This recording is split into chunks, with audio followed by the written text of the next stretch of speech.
Criminology is a true crime podcast that may contain discussion about violent or disturbing topics. Listener discretion is advised.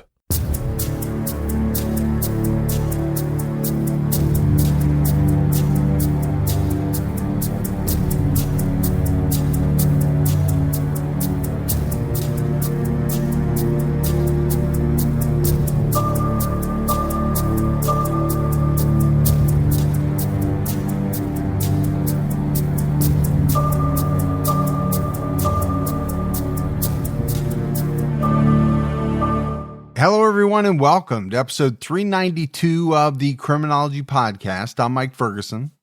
And this is Mike Morford. Hey, Morf, what's going on this week, buddy?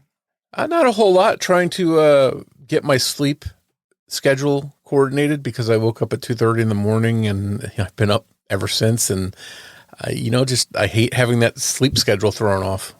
Yeah. Sleep is a big deal, man. It can really change your whole day, your week. Can change a whole week if one day gets out of whack. That just means more naps during the week for me. You got to do what you got to do. Let's go ahead and give our Patreon shout outs. We had Henrietta Cole, Cheryl, and Ranger Gal. So that's a lot of great new support. We really appreciate it. Yeah, that is some awesome support. Thank you. For anyone else that would like to help support the show, head on over to patreon.com/criminology. So more if it's a new year, which is a reminder for us that there's an all new CrimeCon and it's going to be here before we know it. Yeah, CrimeCon Las Vegas is happening May 29th through the 31st at Caesars Palace in Las Vegas. So it's just 4 months from now. And that's the biggest true crime convention in the world where you can meet all your favorite true crime celebs and catch up with old friends. And like you said, it's happening in Vegas, which is always a blast. We'll be there, of course, on Podcast Row, and we'll be having our annual Criminology TCAT meetup with listeners. So it's going to be a lot of fun.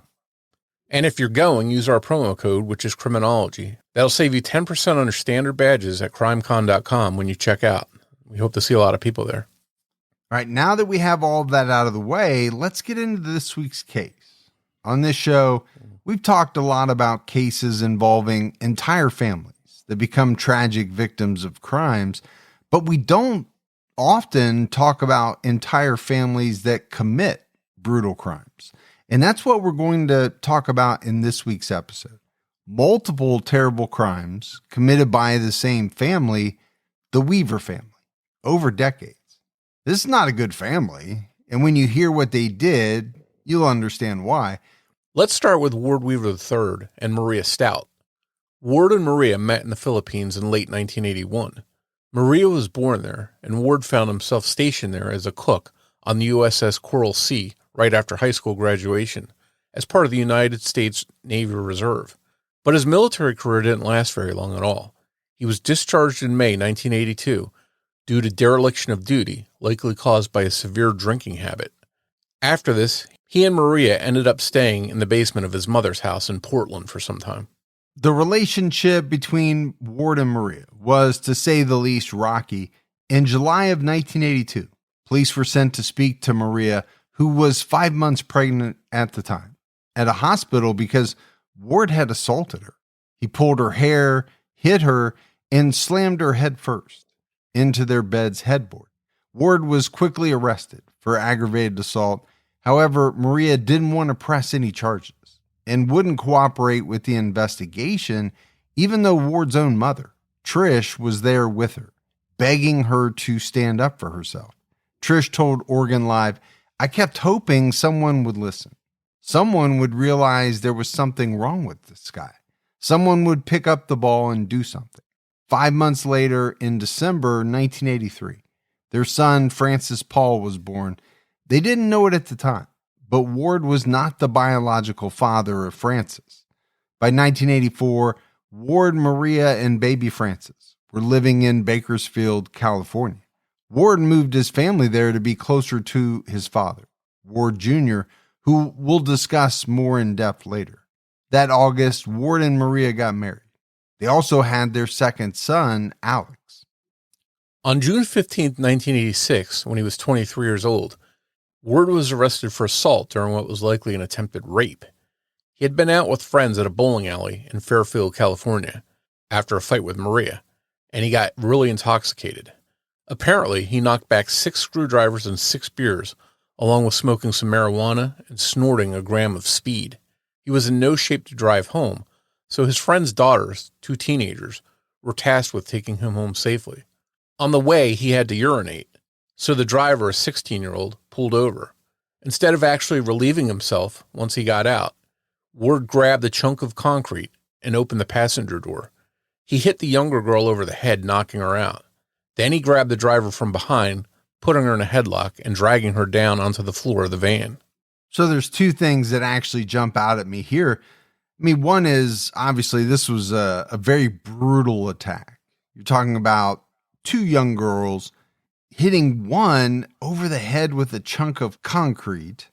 And then he obviously viciously assaulted the driver as well. But the other thing that jumped out at me is, I mean, you're talking about 6 screwdrivers, 6 beers, marijuana, and speed. That is a lot. And maybe it's just me because, I don't drink a lot anymore these days, but I wouldn't even be able to function if I had all that. I don't believe. Yeah, and alcohol and drugs can definitely impair your thinking, your impulse control. Maybe he might not have done this stuff had he been sober, but then again, maybe he was capable of it and the drugs and alcohol just brought this out of him. Well, like you said, at the very least, it lowered his inhibition, right? And these are friends of his daughters. It's not even like they were strangers, which would be bad as it is, but these are people he knows and, they're going to know who he is. So, thankfully they're able to get away and contact the police. And Ward was arrested for this attack and went to prison for it. He was released in 1988, and he and Maria moved to Canby, Oregon. They tried to run a gift shop there, but gave that up pretty quickly. In 1993, Maria decided she had finally had enough. She filed for divorce and also filed a restraining order against Ward, seeking protection for herself and their now 3 young children. She and others in the family believed that he had started selling methamphetamine and cocaine. It was just going to be an increasingly dangerous situation if she had stayed. Any peace that came from having Ward out of their lives, though, was short-lived. In 1998, their son Francis was suspended from school after he choked another student. In 1999, Francis was arrested for aggravated assault in Shoshone, Idaho, where he was living with his uncle Rodney at the time. It's unclear whether or not this was an accident, but his supposed best friend was hurt when Francis shot a rifle at a truck that multiple people were riding in. He spent a few weeks in a juvenile detention facility, but it didn't really seem to change the path he was taking in life. It was clear that Francis Weaver was heading down the same path as his father, Ward. In October 2002, Francis allegedly threatened his aunt and 2 of his cousins, telling them that he would kill them. He got lucky in 2005 when he was acquitted on charges of burglary and robbery after breaking into a home and holding the residents hostage while trying to rob them. It's not clear how or why he was acquitted. That same year, his younger brother, Alex Weaver, pleaded guilty to charges of felony attempted assault in Oregon.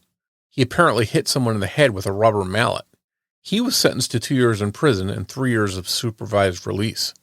So, Morf, as we head down this road, I mean, one thing that is apparent right from the get-go, Ward Weaver's, he's not a good guy.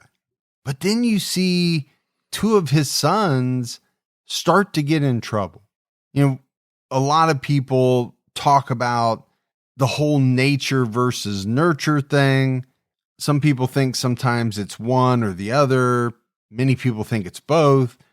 But what do you make of 2 kids from the same family getting into this type of, fairly serious trouble? Yeah, it seems to me like something's in that environment that's causing these kids to act out negatively and do these bad things. Now, some families, have people in them like this that are dangerous or felons, but other people in that family are able to escape that situation and lead productive lives. So it doesn't happen automatically. We know there are instances where people don't necessarily fall into those pitfalls. No, but it's hard not to think, right, that these two kids most likely witnessed their father's behavior and either thought, okay, this is how things are supposed to be done, or it had to have influenced them in some way.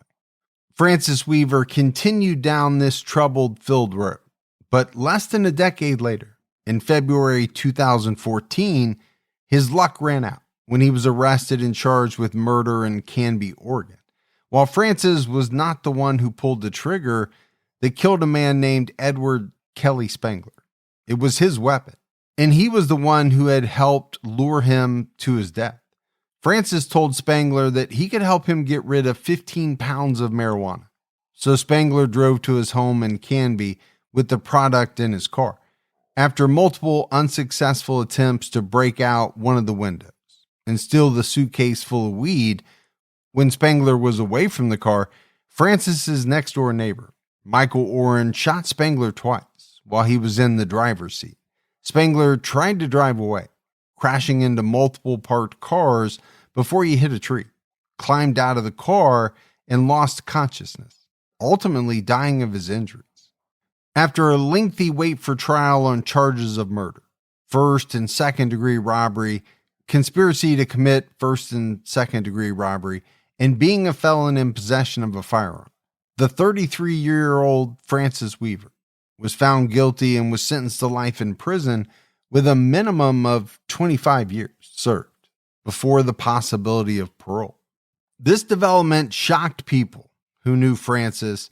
Yes, Francis and even his brother Alex had been in trouble in the past, but none of the things they had done in the past held the weight of a murder charge, and it made people wonder if the Weaver family was somehow cursed, or if there's a gene for evil or murder that can be passed down through generations. Obviously, knowing that Francis was not Ward's biological son, it can't be a gene. So this goes back to, what we were talking about earlier. Did Francis learn to be evil, possibly from Ward? When Francis Weaver's name hit the headlines relating to a murder, everyone was reminded of his father, Ward III. Ward Weaver III was born in Humboldt County, California, on April 6, 1963, to Ward Weaver Jr. and his wife Trish. The year he turned 4, his father took off, leaving the family behind. Trish remarried a man named Bob Brudrow, and they all moved up to Portland, Oregon. Just after graduating high school, and right before leaving for the Philippines, Ward was accused of rape by a younger female relative.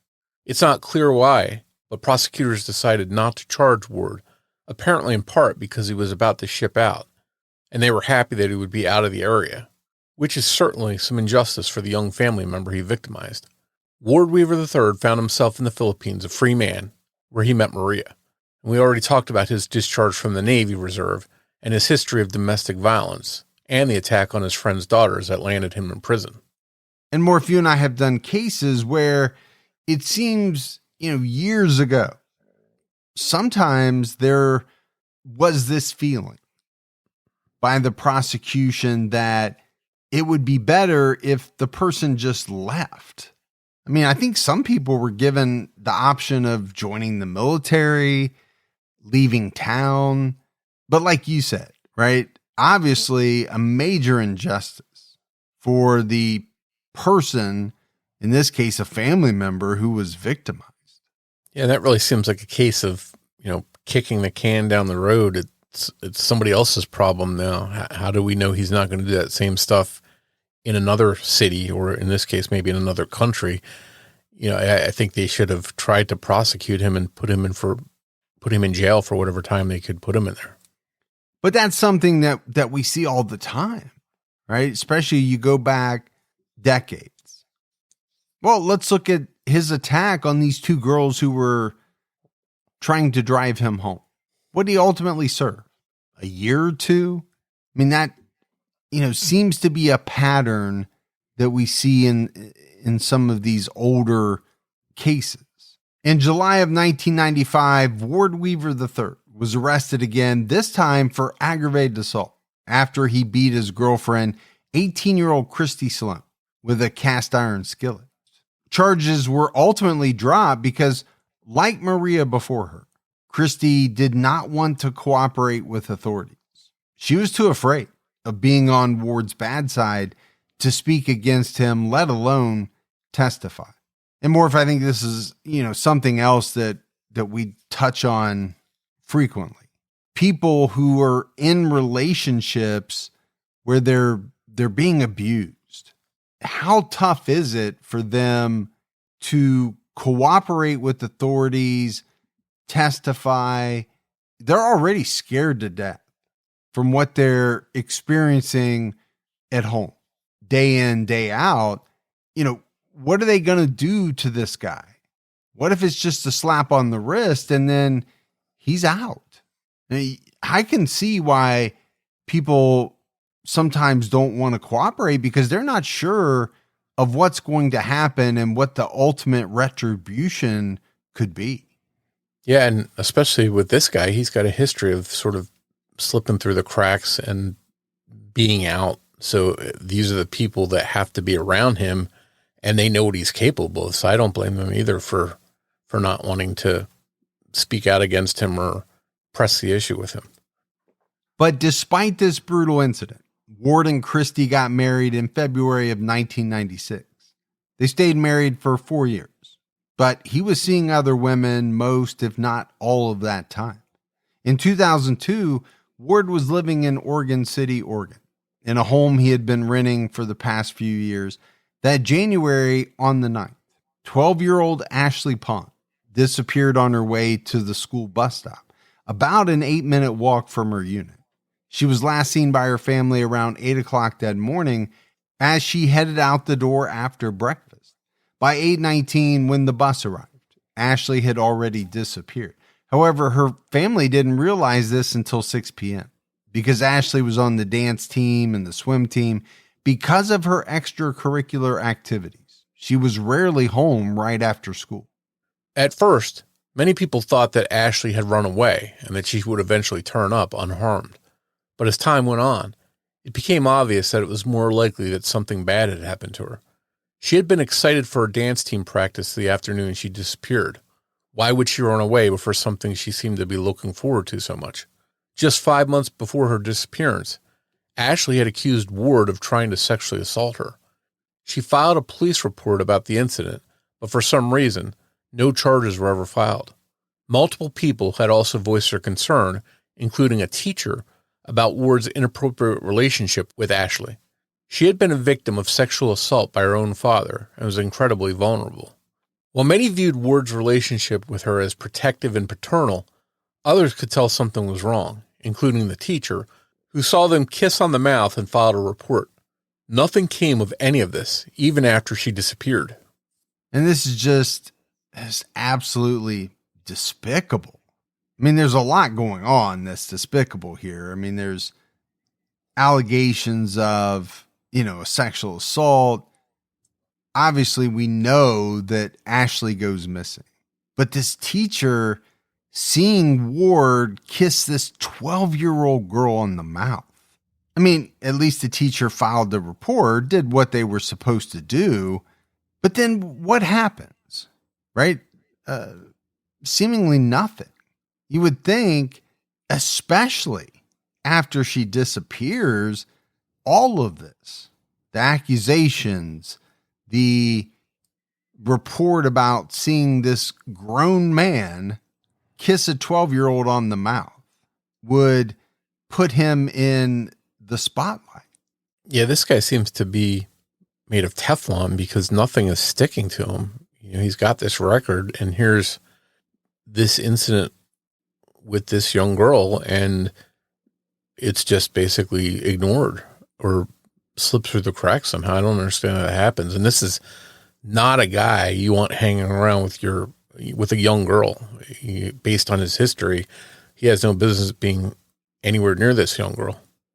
So when she goes missing, I would think that police would naturally want to look at this guy as one of the potential suspects. Yeah, and I would think he would be at the top of the list. Do you have $10,000 or more in credit card debt? Maybe you're even barely getting by making minimum payments. With credit card debt hitting record highs, National Debt Relief offers real debt relief solutions for people struggling to keep up. These options may reduce a large portion of credit card debt for those who qualify. You don't need to declare bankruptcy, and you may be able to pay back less than you owe, regardless of your credit. National Debt Relief has already reduced the credit card debt for more than 550,000 consumers. So don't wait. If you owe 10, 20, or even hundreds of thousands of dollars in credit card debt, you can now take advantage of this financial debt relief as the cost of living increases. To find out how much you could save, visit nationaldebtrelief.com. That's nationaldebtrelief.com. The new year means new health goals, not just for your body, but for your finances too. But did you know financial health is directly related to identity protection? You need LifeLock because your personal info is in endless places that are outside of your control. It only takes one mistake, and not even your mistake, to expose you to identity theft and lost funds. LifeLock monitors hundreds of millions of data points per second and alerts you to threats you could miss on your own. If your identity is stolen, LifeLock's US-based restoration specialist will fix it, backed by the $1 Million Protection Package. In fact, restoration is guaranteed or your subscription money back. Don't face drained accounts, fraudulent loans, or other financial losses from identity theft alone. Resolve to make identity, health, and wealth part of your New Year's goals with LifeLock. Visit lifelock.com/iHeart and save up to 40% your first year. That's 40% off at lifelock.com/iHeart. Terms apply. 2 months after Ashley vanished, 13-year-old Miranda Gaddis also disappeared on her way to the bus she took to school.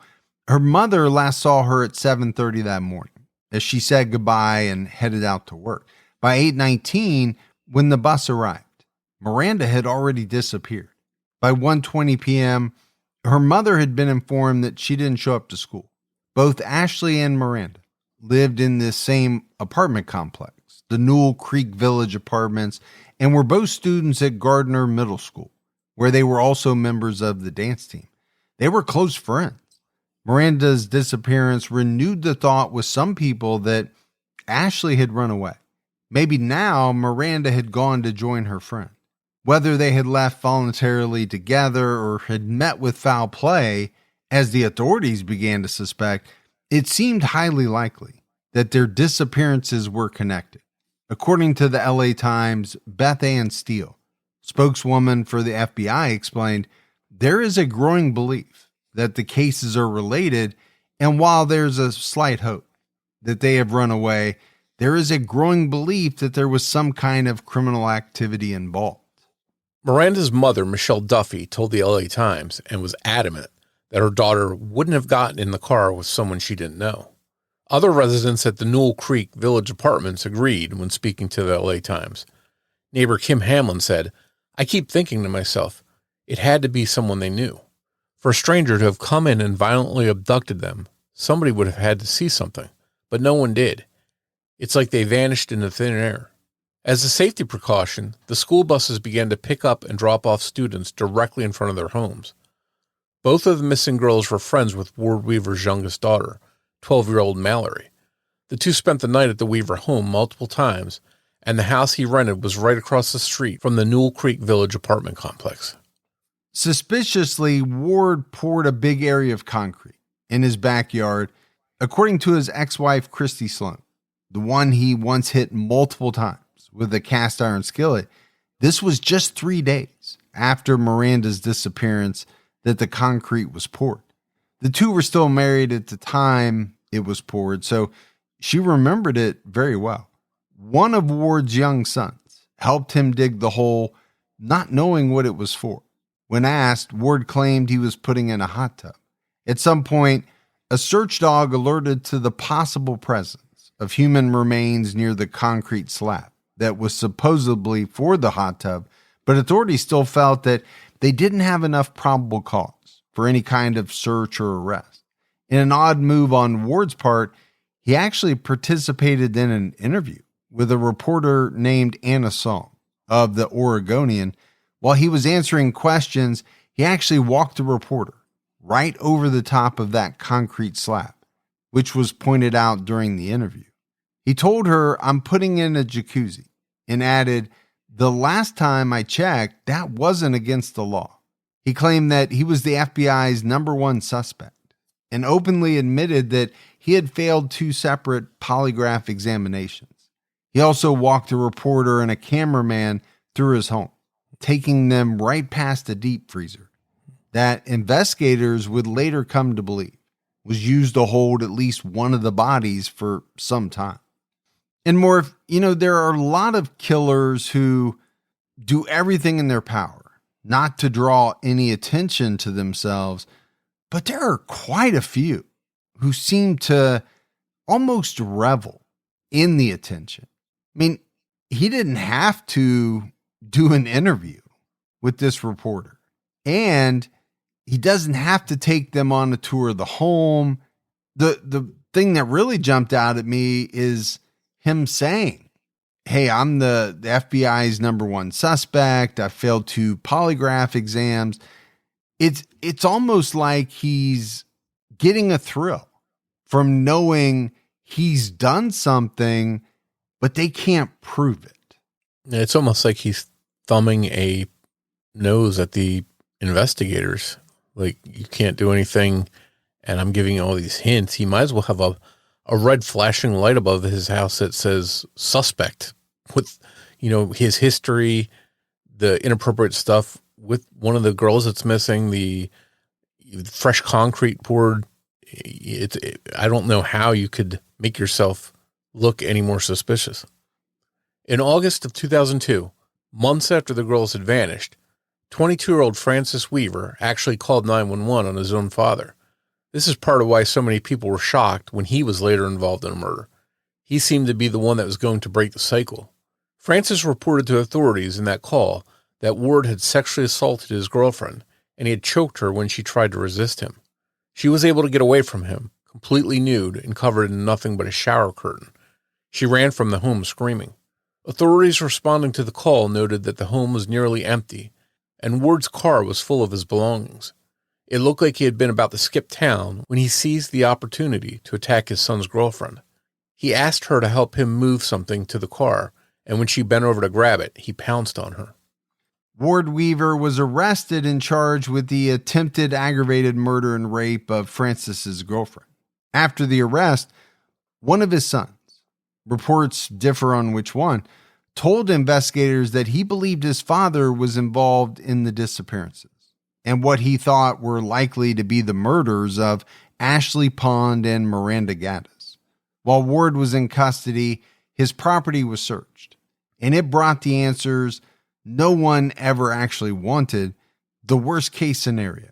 On August 24th, police found Miranda's body. She had been wrapped in plastic bags, covered by a tarp, and stuffed into a cardboard box that originally held a microwave. This box was hidden inside a shed on the property. Her body showed signs of having been frozen at some point. There was no sign of Ashley's body, but police were not going to sit by without seeing what was under that cement pad, so they excavated it on August 25th. They found Ashley. She had been shoved into a 55-gallon barrel and buried. Ropes were still tied around her neck and wrist. The medical examiner was unable to determine a cause of death for either of the girls due to the state of the remains. While the news of the remains being found was not what people had hoped for, it brought answers to the families, and the neighborhood showed its support as residents turned the fence outside the Weaver home into a memorial for the girls, leaving signs, candles, toys, and even a pair of angel wings. And I was thinking about this earlier when we talked about, Ward pouring a cement pad. That seems to be a really bad sign in so many cases. Right? Someone goes missing. All of a sudden, the suspect is pouring some type of cement pad. Now, they're saying they're doing so because they're putting in a hot tub, a jacuzzi, but it often turns out that they poured it because they buried a body under it. Yeah, in his case, he had the reporter there showing it to her and bragging about it, that it wasn't against the law to put it there. It almost seems to me like he was trying to use reverse psychology. Like, how could I possibly be brazen enough to hide this body there and then talk about it and show a reporter? There certainly has to be nothing under there worth looking at. So I almost feel like he was just trying to oversell the fact that it would be too obvious there was a body there. Yeah, but like I said, right, I think some people revel in the attention. I also think that a lot of these individuals, they just think they're smarter than everybody else, and certainly smarter than the investigators. Now, very rarely are they, but I mean, there are some very smart criminals. We've covered many of them. But like you said, to kind of thumb your nose at the authorities, it's like, why are you poking the bear other than you're getting some kind of sick thrill out of doing it? After Ward Weaver's arrest, his son Francis told CBS that he was happy that his father would never be able to hurt anyone ever again, nor destroy any lives. Ironic, since he too would go on to do the same. Ward's daughter, 12-year-old Mallory, ended up in foster care. She requested visitation with her father behind bars, which was granted by a judge over the objections of prosecutors and child social workers. Meanwhile, Ward continued to maintain his innocence and seemed to bask in the attention the case gave him, talking to yet another reporter, this time from jail. It was an interview with KPTV Portland, in which Ward said, "I was publicly tried and convicted before I was indicted." His argument was that the district attorney's office would be unable to prove his guilt because they had not been able to determine how the girls had died. They've indicted me for stuff they have no evidence on. Zero. Yes, there were 2 bodies in my backyard, but that's all there is. Now, I would think to most people, 2 bodies in your backyard would be the end of the world. But he's saying it as, that's all there is. Just 2 bodies. You can't prove anything. Yeah, 2 bodies buried, one of them buried under the cement pad that he laid. So this guy just thinks he's so grandiose that nothing can faze him, it seems like.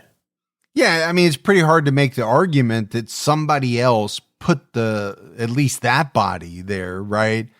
When it's underneath the concrete slab that you poured. Finally, in the summer of 2004, Ward Weaver III was deemed competent to stand trial. Instead, he decided to plead guilty, only if the death penalty was dropped as a possible sentence. Due to the plea deal, he was slapped with 2 life sentences to be served consecutively for the murders of Ashley Pond and Miranda Gaddis. Neither sentence included the possibility of parole. Many people criticized authorities for taking so long to find the girls when they were literally right across the street, murdered at the home of someone who had been accused of sexually assaulting one of them. It was almost too obvious, and still it took so long. In fact, many people believe that Miranda could have been saved if authorities had followed the right trail after Ashley's disappearance. But others, including those close to the girls, were just happy that it was over. Miranda's grandfather, Wes Duffy, told CBS News, "What I know is the police took the time they needed, and they did it right." And I can absolutely understand the criticism by some of the police. I mean, we've talked about some of the reasons why. Just the fact that Ward was accused of sexually assaulting one of the girls should have been enough, right, to take a look at him. But, add in all of the other things. His daughter was friends with these girls. They were on the dance team. Where he lived in proximity to where they lived. I mean, there's just a lot of stuff here to not have him very high on the list, at the very least be looking into him. And it seems like a lot of circumstantial evidence, at least pointing to him, but I think it comes down to maybe the ability to have enough to get probable cause for that search warrant to go, digging up his yard. They can't just take a sledgehammer to his patio, even if they suspect that they're going to find a body. They actually need something more than that. And I think that's probably what happened here. I think the police probably highly suspected him, but they just couldn't do anything to prove that he was the killer. Yeah, and that absolutely could have been the case. And maybe it's just not been, made public. But if they were looking at him closely, should he have been able to then commit the murder of another young girl? I think maybe that's the issue some people have. The new year means new health goals, not just for your body, but for your finances too. But did you know financial health is directly related to identity protection? You need LifeLock because your personal info is in endless places that are outside of your control. It only takes one mistake, and not even your mistake, to expose you to identity theft and lost funds. LifeLock monitors hundreds of millions of data points per second and alerts you to threats you could miss on your own. If your identity is stolen, LifeLock's US-based restoration specialist will fix it, backed by the $1 Million Protection Package. In fact, restoration is guaranteed or your subscription money back. Don't face drained accounts, fraudulent loans, or other financial losses from identity theft alone. Resolve to make identity, health, and wealth part of your New Year's goals with LifeLock. Visit LifeLock.com/iHeart and save up to 40% your first year. That's 40% off at LifeLock.com/iHeart. Terms apply. So up to this point, we've talked about the crimes of Francis Weaver and his father, Ward Weaver III. And although, as we mentioned, Francis was not the biological son of Ward, he seemed to carry on a long line of really bad behavior in this family. And it didn't start with Ward Weaver III.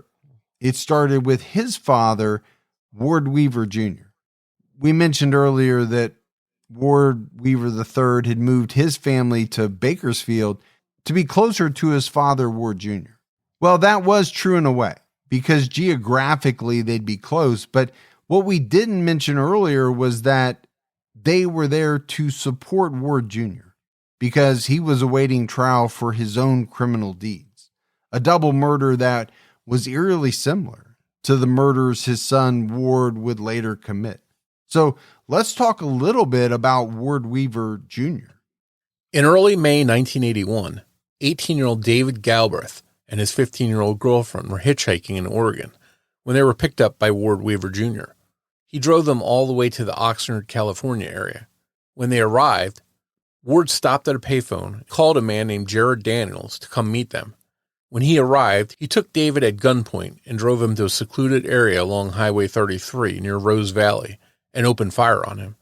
David was hit by 2 bullets in the head, and he was either pushed or fell down an embankment before Daniels fled the scene. Miraculously, David Galbraith survived, climbed up to the highway, and was able to flag down a car and get help. While Jared Daniels was out shooting David, David's young girlfriend was being sexually assaulted by Ward Weaver Jr. Thankfully, after he raped her, he let her go in the town of Marysville without killing her, but he warned her that he'd kill her parents if she told anyone. She went right to the police, who soon reunited her with her boyfriend, David. Together, they gave police enough info that led to both Ward Weaver Jr. and Jared Daniels being arrested. It was while Ward Jr. was in prison on charges of kidnapping and rape, awaiting trial, that he proudly boasted to one of his cellmates that he had actually gotten away with murder. This inmate quickly flipped to try to get himself out of prison sooner by telling police what Ward Jr. had confessed to, and this is how the bodies of Ward Jr.'s murder victims were found. Like his son would later do, Ward Jr. had also randomly poured concrete in the backyard. He said he had done it so that when his wife went out to hang the laundry, her feet wouldn't get muddy from the grass. Sounds like a nice gesture, but in reality, it was actually to hide the bodies of 18-year-old Robert Radford and his girlfriend, 23-year-old Barbara Lavoie. Like Ward III did, Ward Jr. had his young son, 10-year-old Rodney, help him dig the hole. He told the boy that they needed to locate a broken pipe. Robert Radford and Barbara Lavoie had been on a road trip together in February 1981, heading to Las Vegas when they had car trouble. They were pulled off onto the side of Highway 58 in Tehachapi, California, when Ward Weaver Jr., who worked as a long-distance truck driver, came across them. It was about 10 p.m. when he offered to help them out by giving them a ride to Mojave, about 25 miles southeast of Tehachapi. They accepted the ride, not knowing it would lead to their deaths. Ward Jr. used a metal pipe to bludgeon Robert to death. He kidnapped Barbara, stopping to sexually assault her multiple times throughout a drive to San Francisco, where he dropped off his freight. Then he drove with Barbara in the cab toward his home in Oroville. On the way, he pulled over in a remote area and tried to tie Barbara up and gag her with a cloth diaper, but she bit his hand. This enraged him, and he strangled her to death with the diaper. Following the murders, Ward Jr. showed up at his home and was immediately questioned by his son Rodney about the bloody wound on his thumb. Ward Jr. told Rodney that he had been in a bar fight. And we said it up front, Morf. I mean, this is a family. Generations of individuals committing, pretty awful crimes. But I do want to take a minute and talk about David Galbraith and his girlfriend. I mean, first of all, David was shot twice in the head and then either pushed or, he fell down this embankment. It's incredible to me that, number one, he survived, but that he was able to climb up this embankment and get to the highway to, flag down a car for help. And then on top of that, even though Ward Jr. had told this girl that he would kill her parents if she told anyone, she went right to the police. I mean, this is an incredible story of bravery on the part of both of these individuals. And because they did come forward, police were able to find enough information to identify Ward Jr. and his cohort and arrest them. Ward Weaver Jr. was sentenced to death for the murders of Barbara Lavoie and Robert Radford. He had already been serving time for those kidnapping and rape charges in the attack on David Galbraith and his girlfriend, but now he was moved to death row. These two separate attacks of couples were not Ward Jr.'s first violent attacks. He had also previously served 1 year in jail for rape in 1978. A look into Ward Jr.'s past revealed that he had a rough childhood. His father, Ward Sr., the first Ward Weaver, was physically and sexually abusive to his wife, Dorothy, who would in turn take drugs and abuse her children, including Ward Jr. When Dorothy finally refused all advances from Ward Sr., he started bringing other women home. He was abusive to them too. The relationship between Dorothy and her son, Ward Jr., was not a normal one. Dorothy made Ward Jr. sleep in her bed, apparently even on his wedding night when he was 18 years old, while also telling him nasty things like all men deserve to be castrated. At the same time, Ward Sr. was sexually abusing his daughter. Eventually, he would sexually abuse two of his granddaughters, Ward Jr.'s daughters. It was just a terrible situation. And while it's not a justification or an excuse for the crimes these family members later committed, I think what it does do is give context and maybe help us understand the trauma and the debauchery that may have played a role in driving them to commit these crimes. Ward Jr. had joined the military and in the Army served in the Vietnam War and came back with terrible psychological trauma, which certainly could not have helped. And for me, it's pretty easy to see.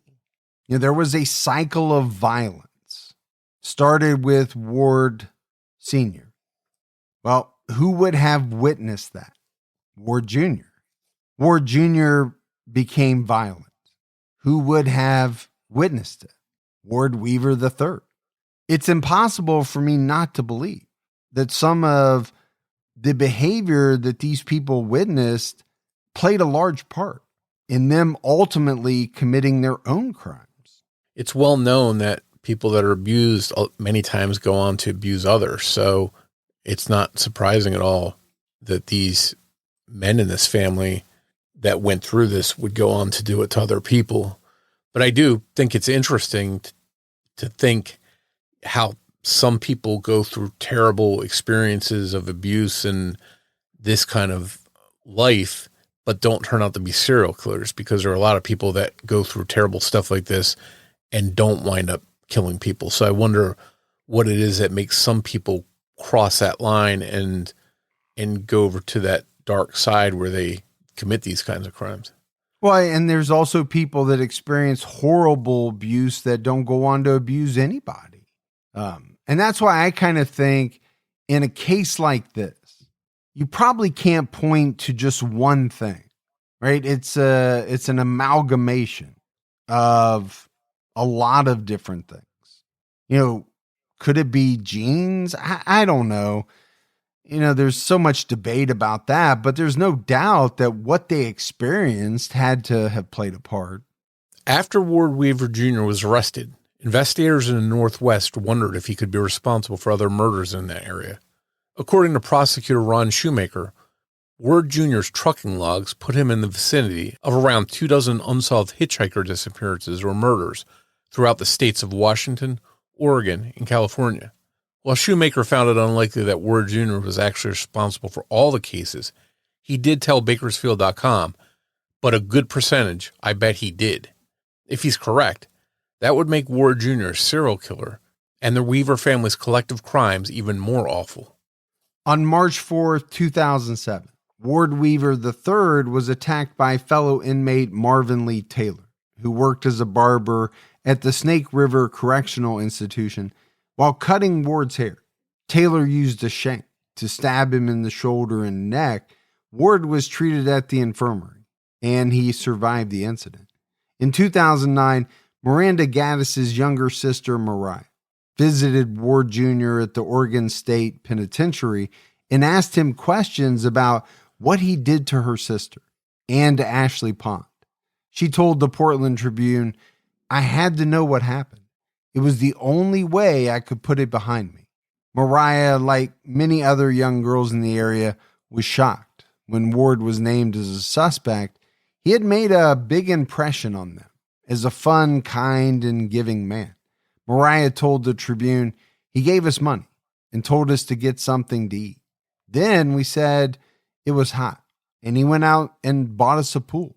Many kids like to spend time at the Weaver home." Ward explained to Mariah exactly what happened. He claimed that Miranda startled him that morning when he was doing something he didn't want anyone to know about.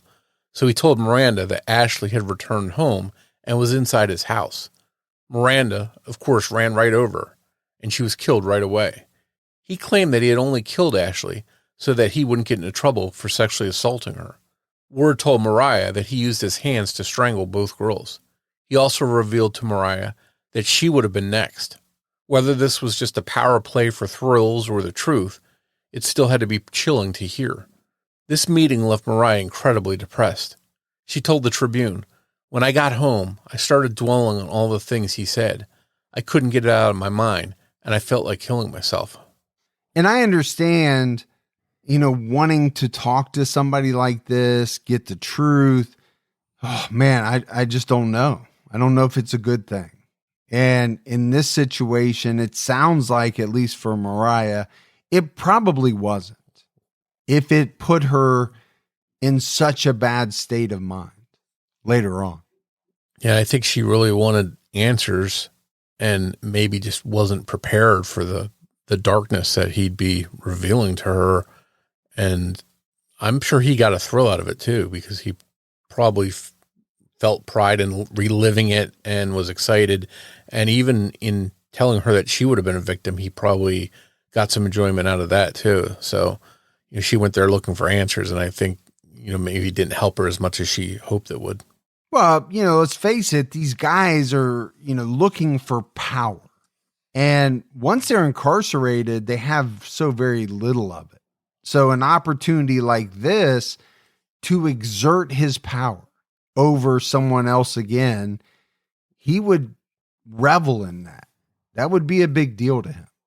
Apparently, the Weaver family's run-ins with the law didn't stop with the men in the family, as even Ward Weaver III's daughter, Mallory, who was friends with Ashley and Miranda, had also had some run-ins with the law.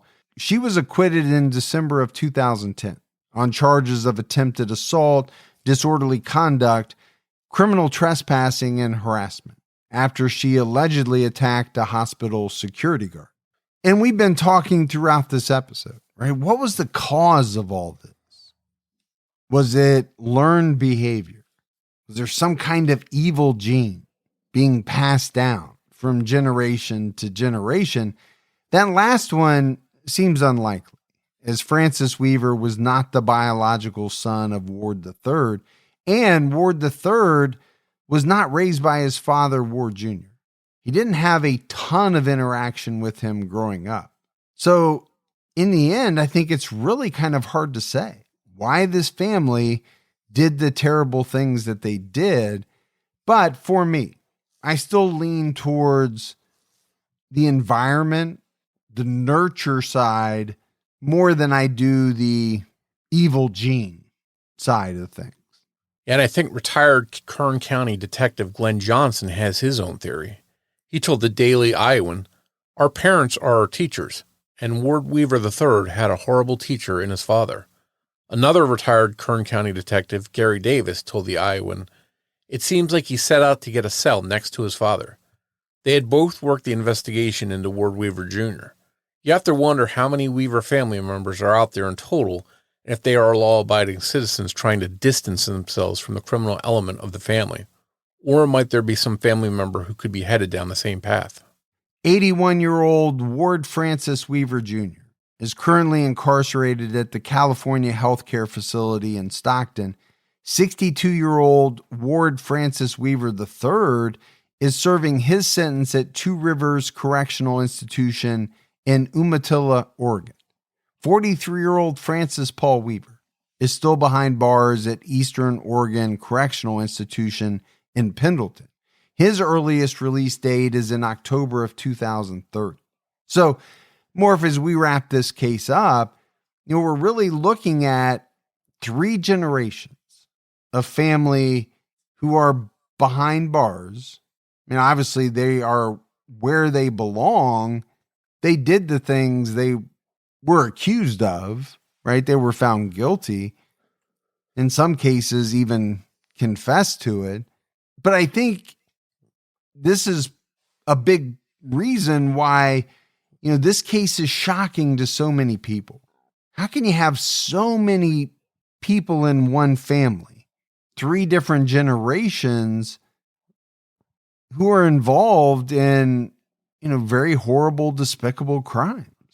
Yeah, you would hope that at some point the cycle would be broken and this would stop. But, with at least these 3 generations we're talking about, that wasn't the case. There's a lot of victims between the 3 of them. And I'm thinking there's a possibility there could be more. Oh, I think that possibility always exists. But you talk about the cycle being broken.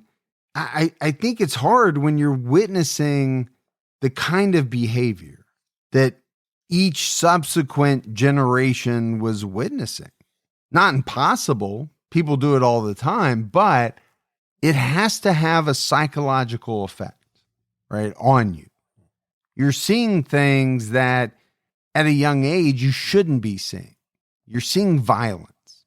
At what point do you start to believe that, this is how things work? This is how it should be. Violence towards women is okay because this is what my dad did. It's just a very scary thought. Yeah, it's just the collective of these 3 men, the stuff they did going back over, it's just terrible.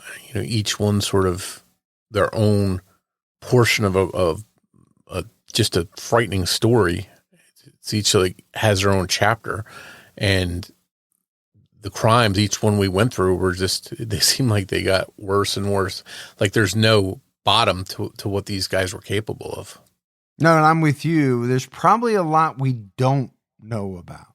But to be honest with you, I almost always think that's the case. But no doubt, kind of just a rough family, bad family.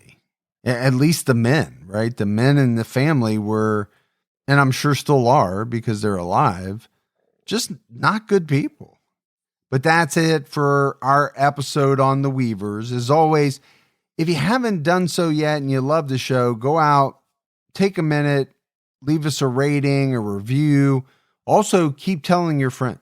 Word of mouth about the podcast really goes a long way. If you want to find us on social media, we're on every major platform. So just search for Criminology Podcast on your favorites. And if you want to listen to old episodes or get news about the show, head over to our website, criminalologypodcast.com. And finally, if you want to join a Facebook discussion group, check out Criminology Podcast Discussion and Fans. So that's it for another episode of Criminology, but Morf and I will be back with all of you next Saturday night with a brand new episode. So until then, for Mike and Morf, we'll talk to you next week. Take care, everyone.